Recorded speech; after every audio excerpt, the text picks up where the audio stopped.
चहामध्ये या दोन गोष्टी टाका, चहाची चवही वाढेल आणि मिळतील अनेक फायदे. मित्रांनो, तुम्ही रोज चहा पिता का? आणि जर चहा तुमच्या दिवसाचा एक महत्त्वाचा भाग असेल तर आजची ही माहिती तुमच्यासाठी खूप महत्त्वाची आहे.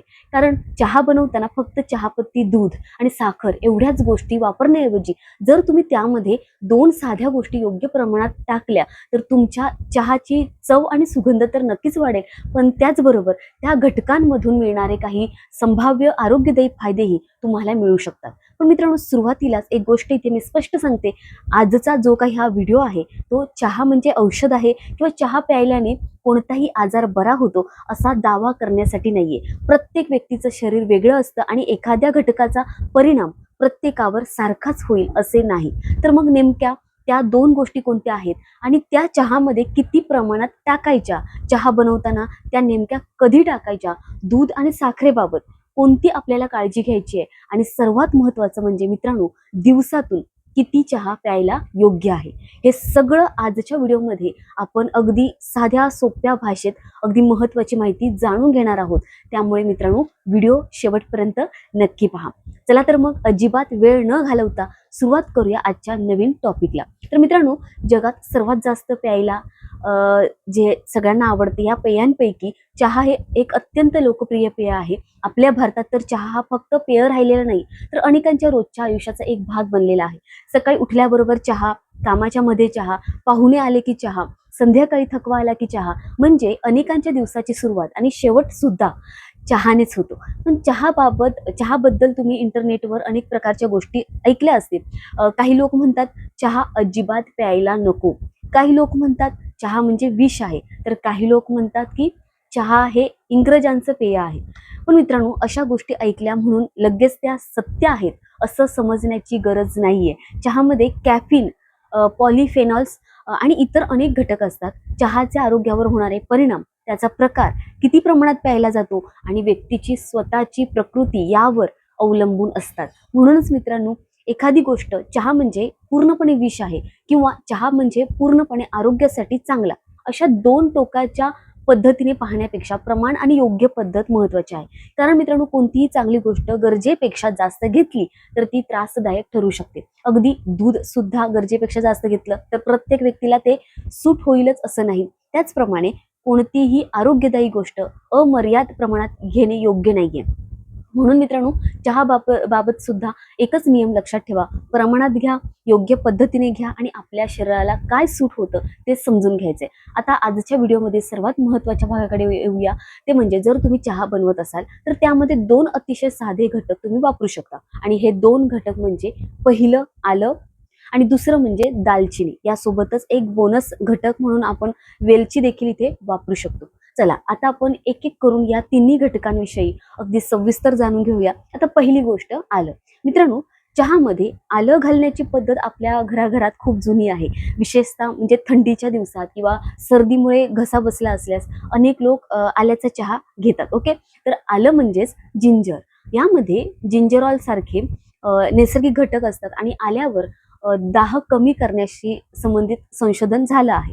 तर आल्याचा वापर पचनाशी संबंधित काही भागामध्ये केला जातो. विशेषतः मळमळ कमी करण्यासाठी उपयुक्त ठरू शकतो. म्हणजे बघा, अनेक लोकांना आल्याचा चहा घेतल्यानंतर पोट हलकं वाटतं, पचनाला आराम मिळाल्यासारखं वाटतं आणि चहाची चवही अधिक छान लागते. तर याशिवाय आल्याला त्याच्या अँटी इन्फ्लेमेटरी म्हणजेच दाह कमी करण्याशी संबंधित गुणधर्मासाठीही ओळखलं जातं. मात्र इथे एक गोष्ट लक्षात घ्या, आलं कोणताही आजार बरा करण्याचं औषध नाही. आपण त्याचा वापर आहारातील एक मसाला किंवा घटक म्हणून करत आहोत. म्हणून जर तुम्ही रोज चहा बनवत असाल आणि त्यात आलं वापरत नसाल तर एकदा योग्य प्रमाणात आल्याचा चहा नक्की करून पाहायचा आहे. ओके, यामुळे चहाचा स्वादही वाढतो आणि आल्याचे नैसर्गिक गुणधर्मही तुमच्या आहाराचा भाग बनतात. आता येऊया दुसऱ्या महत्त्वाच्या घटकाकडे. दुसरी गोष्ट म्हणजे दालचिनी. मित्रांनो, दालचिनी हा आपल्या स्वयंपाकघरात अगदी सहज मिळणारा सुगंधी मसाला आहे. बरोबर, याचा सुगंध खूप छान असतो आणि अगदी थोडी दालचिनी जरी चहामध्ये आपण टाकली तरी चहाचा फ्लेवर आहे तो पूर्णपणे बदलतो. दालचिनीमध्ये अनेक जैविक सक्रिय घटक असतात आणि रक्तातील साखरेवर त्याचा काही परिणाम होऊ शकतो. मित्रांनो, काही संशोधनांमध्ये दालचिनीच्या सेवनामुळे उपाशीपोटी असलेल्या रक्तातील साखरेमध्ये काही प्रमाणात घट दिसून आलेली आहे. दालचिनीला मधुमेहावरील औषध किंवा उपचार समजणं योग्य नाहीये. म्हणूनच जर तुम्हाला डायबिटीस असेल आणि तुम्ही औषधे घेत असाल तर दालचिनीच्या सेवनामुळे औषधांचा डोस जो आहे तो कमी करणे किंवा औषधं बंद करणे अजिबात असं करू नका. दालचिनीचा वापर आपण मुख्यतः चव, सुगंध आणि आहारातील मसाला म्हणून करायचा आहे. म्हणून लक्षात ठेवा, दालचिनी जास्त प्रमाणात टाकायची नाहीये. थोडीशी दालचिनी पुरेशी आहे. आता येऊया आपल्या बोनस जो घटक आहे त्याकडे. तर बोनस घटक म्हणजे वेलची. मित्रांनो, वेलची म्हणजे अगदी छोटी इलायची. चहामध्ये एक वेलची टाकली की चहाचा सुगंध आणि स्वाद किती सुंदर होतो हे चहा पिणाऱ्याला प्रत्येकाला माहितीच आहे. तर वेलचीचा उपयोग मित्रांनो आपल्या स्वयंपाकघरात अनेक वर्षांपासून केला जातो, बरोबर. तर ती चहाला एक छान सुगंध देते आणि त्याचबरोबर काही लोकांना तिच्यामुळे चहा अधिक हलका आणि रुचकर वाटतो. तर वेलचीचा वापर पचनाशी संबंधित पारंपरिक उपयोगांमध्येही केला जातो. म्हणून जर तुम्हाला आवडत असेल तर आलं आणि दालचिनी सोबत एक छोटीशी वेलची ही तुम्ही चहामध्ये वापरू शकता आणि तसा चहा तुम्ही पिऊ शकता. आता सर्वात महत्त्वाचा प्रश्न, या गोष्टी चहामध्ये किती प्रमाणात टाकायच्या आहेत? कारण मित्रांनो, आरोग्यदायी गोष्ट आहे म्हणून जास्त टाकणे अजिबात गरजेचं नाही. जर तुम्ही 1 कप चहा बनवत असाल तर त्यासाठी साधारण अर्धा चमचा किसलेलं आलं, अगदी थोडी म्हणजे साधारण पाव चमच्यापेक्षा कमी दालचिनी पूड तुम्हाला घ्यायची आहे आणि एक छोटीशी वेलची कुटून इतकं प्रमाण पुरेसं आहे. ओके, तुम्हाला चवीनुसार प्रमाण थोडं कमी जास्त करता येईल, त्यात काही शंका नाहीये.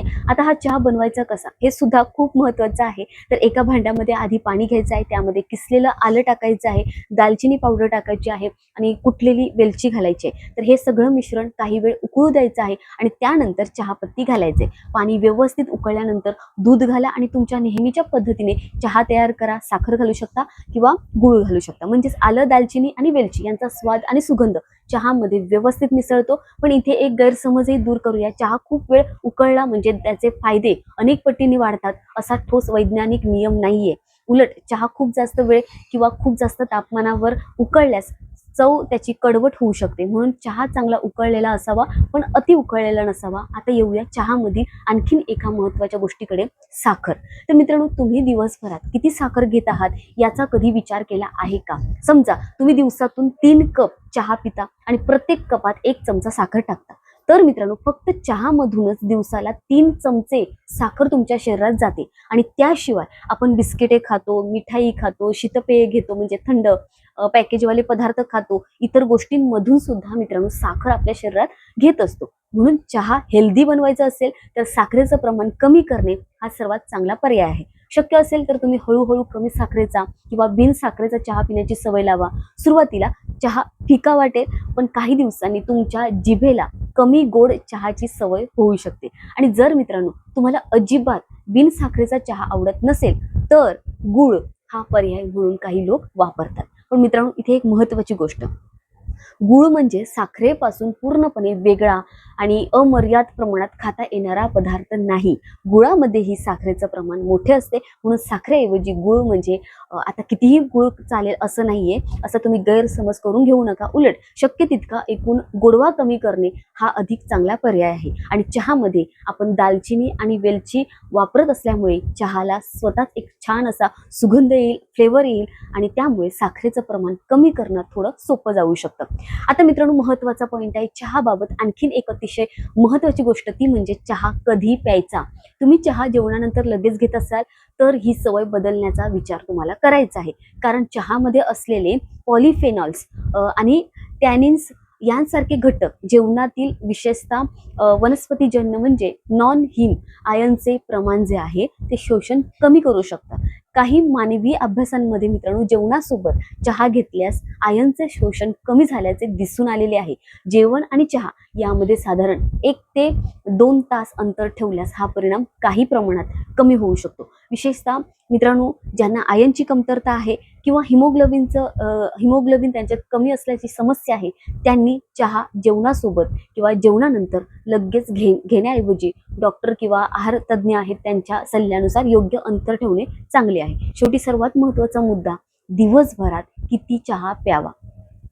मित्रांनो, चहा किती घ्यावा किती प्यावा यासाठी प्रत्येक व्यक्तीसाठी एकच आकडा लागू होत नाही, कारण चहामधील कॅफिनचे प्रमाण चहाच्या प्रकारानुसार आणि कपाच्या आकारानुसार बदलते. तर काही लोकांना 2 कप चहा घेतल्यानंतरही काही त्रास होत नाही, तर काही लोकांना 1-2 कपानंतरही त्यांना आम्लपित्त किंवा झोपेचा त्रास जाणवू शकतो. म्हणून मित्रांनो, आपल्या शरीराचा प्रतिसाद लक्षात घेणे महत्त्वाचं आहे. जर चहा प्यायल्यानंतर तुम्हाला झोप येत नसेल, हृदयाची धडधड जाणवत असेल, तुम्हाला बेचैन वाटत असेल, ॲसिडिटीचा त्रास होत असेल, तर मित्रांनो चहाचं प्रमाण कमी करण्याचा तुम्ही नक्कीच विचार करा. विशेषतः रात्री उशिरा चहा घेण्याची सवय असेल तर ती टाळणे चांगलं आहे.